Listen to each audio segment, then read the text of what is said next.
आज मैं आपको झारखंड के एक अद्भुत, आकर्षक और विश्व प्रसिद्ध मंदिर बाबा वैद्यनाथ मंदिर देवघर के बारे में आपको हम बताने जा रहे हैं। यह वैसा मंदिर है जहां पर दर्शन के लिए हमारे शिव भक्त, पूरे देश भर से शिव भक्त जो है लालायित रहते हैं। और प्रत्येक महीना, कोई भी महीना में 12 महीना भी लोग यहाँ पर दर्शन करने के लिए आते हैं। लेकिन अगर हम बात करें अभी का, तो अभी सावन का महीना चल रहा है और पूरे शिव भक्त जो है, महाकाल के भक्त जो हैं, वह अभी कांवरिया पथ पर अभी पैदल पद यात्रा कर रहे हैं। आप जानते हैं पूरा सावन महीना भर कांवर पद यात्रा करते हैं। कहां से करते हैं? तो बिहार के सुल्तानगंज में गंगा घाट से लोग जल भर करके और 105 किलोमीटर का पैदल यात्रा करके ले जा करके बाबा वैद्यनाथ धाम देवघर में हमारे शिव जी को जल अर्पण करते हैं। ठीक है, चलिए तो इसी के विशेष हम आज आपको लेकर के आए हैं बाबा वैद्यनाथ मंदिर पर विशेष। तो इस जो बाबा वैद्यनाथ मंदिर है यह कहाँ है? यह आप जानिए देवघर में है, झारखंड के देवघर जिले में है। देवघर अभी वर्तमान में जिला है। वर्ष 1983 में इस जिले का निर्माण हुआ था।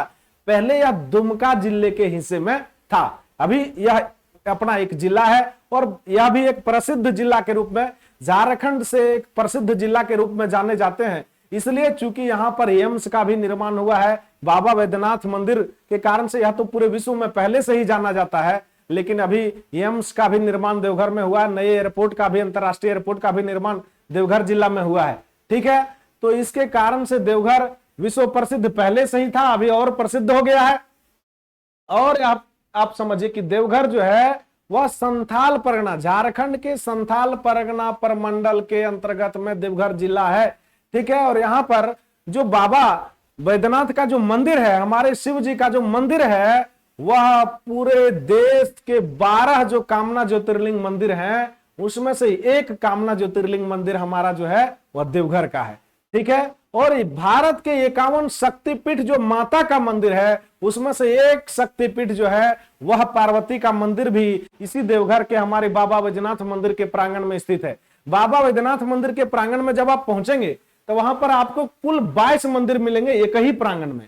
22 मंदिर एक ही प्रांगण में मिलेंगे और लोग जब जाते हैं तो सब मंदिर में बहुत ही उत्साहित के साथ पूजा करते हैं। और यहाँ पर हम लोगों का, पूरे हिंदू समाज का यह बहुत पहले से यह मानना रहा है कि जो भी कामना लेकर के लोग वहां पर जाते हैं उनकी कामना बिल्कुल फलीभूत होती है। जब बाबा वैद्यनाथ मंदिर पर ले जाकर के एक लोटा भी जल अर्पण कर देते हैं, उनका कामना जो है वह क्या हो जाता है? बिल्कुल फलीभूत होता है। और यहाँ पर हम आपको बाबा वैद्यनाथ मंदिर कहां पर स्थित है यह हम आपको बता दिए। और देवघर जो शब्द है उसको आप पहले समझिए। देवघर शब्द में देखिए देव प्लस घर है, देव प्लस घर। देव का मतलब है देवी देवता से और घर का मतलब निवास स्थान से, यानी कि देवी देवताओं का निवास स्थान है यह देवघर, जो हमारे हिंदुओं का एक पवित्र तीर्थ स्थल, पूरे भारत वर्ष में यह पवित्र तीर्थ स्थल माना जाता है। चलिए अब आगे हम आपको यहाँ पर बता दे रहे हैं इसके बारे में। बाबा धाम के नाम से भी और वैद्यनाथ धाम के नाम से भी लोग देवघर के इस हमारे शिव मंदिर को जानते हैं। ठीक है, और यहाँ का जो स्थापना कथा हुआ था इसके बारे में आप जान लीजिए। सबसे पहले इसका जो स्थापना कथा है, हमारे हिंदू रीति रिवाजों के अनुसार, हमारा हिंदू का जो बहुत सारे धर्म ग्रंथ हैं उसके अनुसार यह मान्यता है कि जो यह हमारे बाबा वैद्यनाथ मंदिर का यहां निर्माण हुआ है, इसका एक कहानी है और कहानी रावण से जुड़ा हुआ है। रावण शिव जी को कैलाश पर्वत पर खुश करने के लिए गए थे और वहां रावण शिव को खुश करने के लिए क्या कर रहे थे? अपने सर को काट रहे थे। अपने ही एक हाथ में लेकर के, ऐसे औजार को लेकर के अपने ही सर को काट रहे थे। और सर काट करके शिव को प्रसन्न करने के लिए क्या किया रावण? अपने 9 सिर को हमारे शिव जी के समक्ष चढ़ा दिया। जब 9 सिर को रावण काट करके शिव जी के समक्ष चढ़ा दिया, अब 10वां सर अपना काटने जा रहा था, तब शिव जी प्रकट होकर के वहां पर रावण को कहते हैं कि तुम वरदान मांगो, क्या मांगना चाहते हो, हम अब तुमको वरदान देते हैं। तो रावण वरदान मांगता है कि हम आपको ले जाना चाहते हैं उठा करके इस शिवलिंग को। कहां पर ले जाना चाहते हैं? लंका में, अपने लंका नगरी में ले जाना चाहते हैं। तो वरदान तो दे चुके थे शिव जी। शिव जी बोले ठीक है, लेकिन एक शर्त है। और वो शर्त ये है कि तुम कहीं भी हमें धरती पर नहीं रखोगे, और जहां तुम मुझे धरती पर रखोगे मैं वहां से फिर दोबारा हिलने वाला नहीं हूं। और हुआ कुछ ऐसा ही। देखिए क्या हुआ, 10वां सिर भी काटने वाला था कि शिव जी प्रसन्न होकर प्रकट हो गए और उन्होंने उसके 10 सिर ज्यों के त्यों खड़े कर दिए, जैसे था पहले वैसे ही कर दिए। और वरदान मांगने को जब कहा गया था, रावण लंका जाने को उनसे मांगा और स्थापित करने के लिए उसे ले जाने की आज्ञा मांगी शिव जी से। और शिव जी ने अनुमति तो दे दी, लेकिन चेतावनी दी कि यदि मार्ग में पृथ्वी पर रख देगा तो वह वहीं अचल हो जाएंगे, वह शिवलिंग वहां से उठने वाला नहीं है। और हुआ कुछ ऐसा भी, शिव का कृपा था कि ऐसा ही हुआ। क्या हुआ, देखिए रावण को शिवलिंग जब लेकर के रावण मार्ग में चला तो उनको लघु शंका हुई, लघु शंका की आवश्यकता हुई। अब रावण क्या हुआ, उस शिवलिंग को इधर उधर देखने लगा कि हम किसको थमा दें। तो एक वैजू नाम का एक व्यक्ति वहां पर गाय चरा रहे थे, वैजू नाम का व्यक्ति, जिनको रावण ने क्या किया, वह शिवलिंग हाथ में थमा दिया कि भाई तू ये थोड़ी देर तक रख, मैं तुरंत आ रहा हूं, फिर यह शिवलिंग तेरे हाथ से रख लूंगा, ले लूंगा। लेकिन वो आदमी ने उसको क्या कहा, रावण को कहा कि ठीक है मैं थोड़ी ही देर के लिए ही ले सकता हूं, क्योंकि हम यहाँ पर गाय चराने के लिए आए हैं, गाय कहीं और दूर चल जाएगी, इसलिए हम थोड़ी देर के लिए ही अपने हाथ में रख सकते हैं। बोला ठीक है। अब रावण जब गया लघु शंका में तो उसको इतना देर हुआ जिसका अंदाजा रावण को नहीं था, और वो व्यक्ति ने क्या किया, उस शिवलिंग को वहीं पर धरती में रख दिया। और उस वक्त वह जो जगह था वही जगह था देवघर, वही वह दूसरे व्यक्ति को रावण ने थमाया था शिवलिंग। और जब उसने वहां पर रख दिया उस व्यक्ति ने, रावण जब लौटा तो देखा कि वहां पर शिवलिंग तो धरती पर पड़ा है, वो आदमी फरार है वहां से। अब रावण उसको हिला डुला करके कितनों ही प्रयत्न किया, लेकिन वह शिवलिंग तो हिलने वाला नहीं था। और अंत में क्या हुआ, रावण ने पूरी शक्ति लगाकर उसे सोचा कि हम उखाड़ लें, लेकिन उखाड़ नहीं सका। निराश होकर के रावण वहां से चला गया और वहां ब्रह्मा विष्णु आदि सभी देवता लोग आए और शिवलिंग की पूजा की, और शिवलिंग दर्शन हुआ सब देवी देवता को। और उसी दिन से यह शिवलिंग का स्थापना यहाँ पर हो गया। कहां पर, देवघर में। और लोग यहाँ पर देखिए, मान्यता है कि अवैधनाथ ज्योतिर्लिंग जो है मनोवांछित फल देने वाला है, और तब से लोगों का यहाँ तांता लगने शुरू हुआ।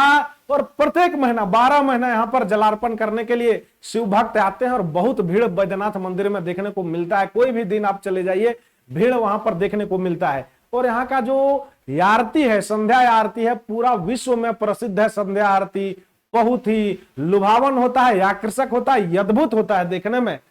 चलिए अब आगे हम आपको यहाँ पर मंदिर के निर्माता के बारे में अब बता दे रहे हैं। वैसे तो इस मंदिर का निर्माता हमारे धर्म ग्रंथ के अनुसार है कि इस मंदिर का निर्माण विश्वकर्मा भगवान ने किया था, पुराने मंदिर का निर्माण। लेकिन आधुनिक मंदिर का जो निर्माण है वह, उसमें से मंदिर के निर्माता का तो नाम पता नहीं चल पाया है, लेकिन कहा जाता है कि मंदिर के सामने के कुछ हिस्सों का जो निर्माण है वह गिद्धौर के महाराज के पूर्वज यानी गिद्धौर राजा ही थे, पूरन मल ने किया था। कहां के राजा थे, गिद्धौर के राजा, नाम था पूरन मल, जिसने मंदिर के सामने के कुछ हिस्से का निर्माण करवाया था। ठीक है, अब यहां पर देखिए पवित्र यात्रा होता है, हमारे यहाँ पवित्र यात्रा होती है। कहां से कहां तक, तो बिहार के सुल्तानगंज में गंगा तट में ले जाकर के लोग वहां पर जल भरते हैं। कांवरिया हमारे शिव भक्त वहां से जल लेते हैं, और जल लेकर के 105 किलोमीटर की पद यात्रा करके वह जल देवघर लेकर के आते हैं, और यहाँ पर शिव जी पर जलार्पण करते हैं, और मनोवांछित फल की प्राप्ति होती है। इस प्रकार से यह अभी सावन महीना अभी चल रहा है, यह जुलाई अगस्त सावन महीना में शुरू होता है। ठीक है, बाबा वैद्यनाथ की यात्रा। और सबसे पहले तीर्थयात्री कहाँ आते हैं, तो सुल्तानगंज, जो कहाँ सुल्तानगंज है, बिहार के भागलपुर जिला में एकत्र होते हैं, जहां अपने अपने पात्रों में पवित्र गंगा जल को भरते हैं, और इसके बाद गंगा जल को अपनी अपनी कांवर में रखकर बैद्यनाथ धाम बासुकीनाथ धाम की ओर बढ़ते हैं। और पवित्र जल जब ले जाते हैं उस समय इस बात का ध्यान रखा जाता है, पवित्र जल जो कांवरिया लेकर के जाते हैं वह इस बात का पूरा ध्यान रखते हैं कि जल जो है, जिस पात्र में जल है वह कहीं भी भूमि से ना सटे, धरती से नहीं सटे। ये सभी श्रद्धालु सुल्तानगंज से पवित्र गंगा का जल लेकर के कहां जाते हैं, लगभग 100 से अधिक किलोमीटर की अत्यंत कठिन पैदल यात्रा कर बाबा को जल चढ़ाते हैं ले जाकर के। यह सावन महीना में यह यात्रा जो होता है, और अभी यही प्रसिद्ध सावन महीना, जो पवित्र सावन महीना चल रहा है, हमारे पूरे देश से शिव भक्त यहाँ पर अभी जुटे हुए हैं। जब जाएंगे वहां तो मेला जो है बिल्कुल आकर्षक लगता है, और एक रंग में सब जो है सो एक रंग में, एक रंग के कपड़ा, भगवा रंग का कपड़ा सभी शिव भक्त पहने रहते हैं, भगवा रंग का ही कपड़ा वहां पर चलता है, और सब लोग बोल बम के नारे गूंजाते हुए और वहां पर देवघर की ओर प्रस्थान करते हैं। रास्ते में बहुत सारे लोग देखने को मिलेंगे, बहुत भीड़ आपको देखने को मिलेगी, और वहां पर जो भी लोग जाते हैं वो एक दूसरे को बम कह के पुकारते हैं। जैसे आप भी अगर 5-6 के टोली में, आप भी 5-6 की संख्या में अगर वहां पर जाइएगा तो आप अपने दोस्तों को भी नाम लेकर के नहीं पुकारिएगा, क्योंकि वहां सब एक दूसरे को बम कह के पुकारते हैं। बहुत ही अद्भुत आकर्षक वह क्षण आपको जब जाएंगे तो आपको पूरे अद्भुत का एहसास दिलाएगा, आपको खुशी का एहसास दिलाएगा, आपके मन को शांति होगी। और जब आप गंगा जल को ले जाकर के, पवित्र गंगा जल को बाबा वैद्यनाथ को जलार्पण करेंगे तो आपकी मनोवांछित फल की प्राप्ति होगी। इसी के साथ बहुत बहुत शुभकामना, बहुत बहुत धन्यवाद। आप भी बाबा के इस यात्रा का एक बार जरूर आप इसका लुत्फ उठाएं। बहुत बहुत धन्यवाद।